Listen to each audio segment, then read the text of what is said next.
شرعی معذور کی نماز اور وضو کا حکم۔ حافظ عاصم دہلی سے پوچھتے ہیں، میری والدہ کو کسی بیماری کی وجہ سے بار بار ہر 5-10 سیکنڈ بعد پیشاب کے قطروں کی شکایت رہتی ہے، وہ نماز کیسے ادا کریں گی اور وضو کا کیا حکم ہوگا؟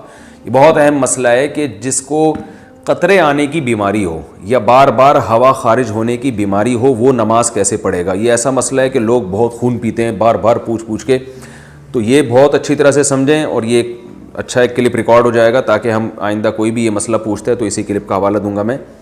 مسئلہ خوب اچھی طرح سمجھیں۔ اس بارے میں ہمارے پاس حمنہ بنت جہش رضی اللہ تعالی عنہ اور زینب بنت جہش رضی اللہ تعالی عنہ کی احادیث موجود ہیں کہ ان کو لیکوریا کی بیماری تھی، بار بار ان کو بلیڈنگ ہوتی تھی۔ آپ صلی اللہ علیہ وسلم نے ان کو حکم دیا کہ وہ ہر نماز کے لیے وضو کریں گی اور اسی وضو سے وہ جتنی چاہیں نمازیں پڑھیں۔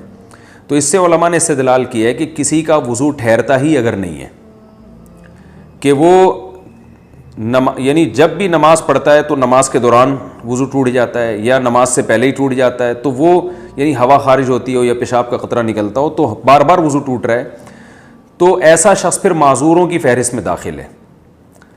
معذور کا حکم یہ ہے کہ وہ ایک وضو سے اس وقت کے اندر جتنی چاہے نمازیں پڑھ لے، فرض نماز بھی، سنت بھی، نوافل بھی۔ جب وقت ختم ہوگا تو اس کا وضو ٹوٹ جائے گا، دوبارہ پھر جب نماز کا وقت داخل ہوگا تو وہ نئے سرے سے نیا وضو کریں۔ تو جو بیماری ان کو لاحق ہوئی ہے اس بیماری کی وجہ سے وضو نہیں ٹوٹے گا۔ جیسے کسی کو پیشاب کے قطروں کا مرض ہے تو ایسا معذور کا پھر پیشاب کا قطرہ نکل گیا تو وضو نہیں ٹوٹے گا، ہاں ہوا خارج ہوئی تو وضو ٹوٹ جائے گا۔ اور اگر کوئی ہوا کا مریض ہے، اور میری چونکہ تھوڑی سی مزاح کی بھی عادت ہے، ہمارے مدرسے میں کچھ طلبہ ایسے تھے جن کو کوئی بیماری تھی، وہ ان کی ہوا بہت خارج ہوتی تھی تو ان کو وہ الگ سے وہ نماز پڑھتے تھے، تو ہم نے مذاق میں ان کا نام رکھا ہوا تھا کہ یہ پاک فضائیہ انہوں نے جوائن کر لی ہے، ٹھیک ہے نا۔ تو جو بھی اس قسم کے معذور تھے نا، ہم ان کو یہی ایک وہ تانا دیا کرتے، تانا تو نہیں، ایک مزاح کرتے تھے کہ آپ جماعت سے نماز نہیں پڑھ رہے، آپ الگ نماز پڑھ رہے ہو تو خیریت؟ تو کہتا تھا یار میں بھی پاک فضائیہ میں آ گیا ہوں۔ تو یہ مزاح ہوتا تھا ان کے ساتھ، اس کو مزاح ہی سمجھیں، کچھ اور نہ سمجھیں۔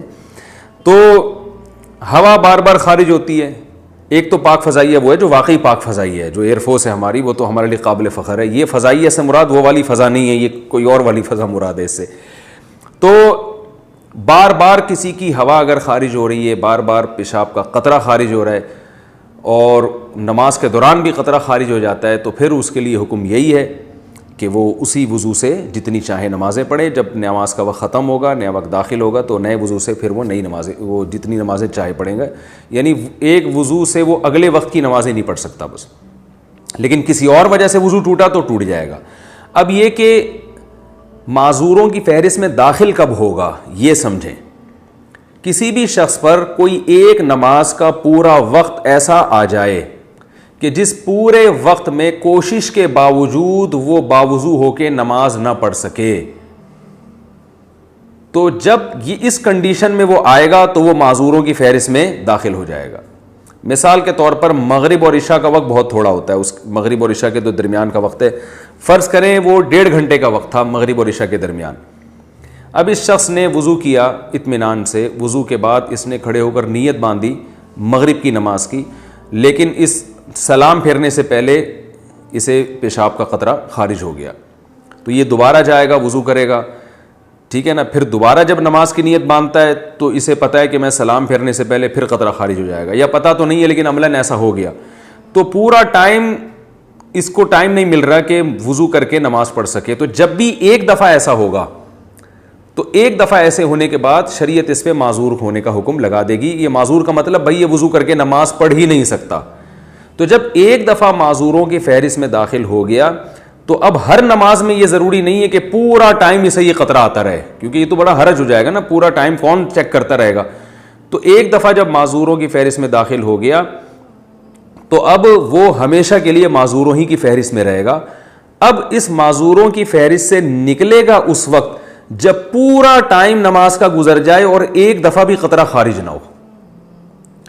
یعنی آپ یوں سمجھ لیں کہ مغرب سے عشاء کے دوران اس نے تجربہ کر کے دیکھا کہ بھائی میں پورا ٹائم گزرتا ہے نماز نہیں پڑھ پاتا میں، اور وہ قطرہ خارج ہو جاتا ہے، تو یہ نوٹ کر لے کہ بھائی میں معذوروں کی فہرست میں داخل ہو گیا۔ اب عشاء کی نماز کا جب وقت داخل ہوگا تو یہ ایک دفعہ وضو کرے. اب فجر تک اس کا وضو باقی رہے گا. کسی اور وجہ سے ٹوٹ گیا تو الگ بات ہے, سونے سے ٹوٹ گیا یا ہوا خارج ہو گئی تو الگ بات ہے, لیکن اس کو جو معذوری ہے نا قطرہ نکلنے کی, اس قطرہ نکلنے سے اس کا وضو نہیں ٹوٹے گا. تو اب یہ نہیں کہ اب یہ عشاء سے لے کے فجر تک چیک کرتا رہے کہ ہر تھوڑی دیر میں نکل رہا ہے قطرہ, نہ ایک دفعہ تو چیک کرنا پڑے گا اس کو کہ پوری نماز کے ٹائم میں قطرہ نکلتا رہتا ہے.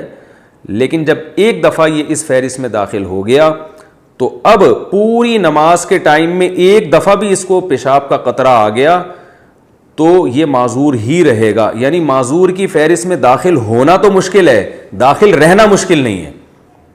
یہ خوب اچھی طرح سمجھیں, جب داخل ہو گیا تو اب داخل ہی رہے گا. اب یہ صحت مند لوگوں کے حکم میں اس وقت آئے گا جب پوری نماز کا ٹائم گزر جائے اور ایک دفعہ بھی اسے قطرہ خارج نہ ہو, تو ہم کہیں گے اب یہ ٹھیک ہو گیا ہے, کیونکہ پوری نماز کے ٹائم میں ایک دفعہ بھی قطرہ خارج نہیں ہوا.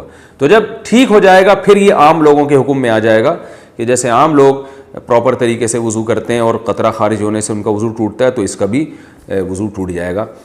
امید ہے انشاءاللہ سمجھ میں آ گیا ہوگا یہ مسئلہ.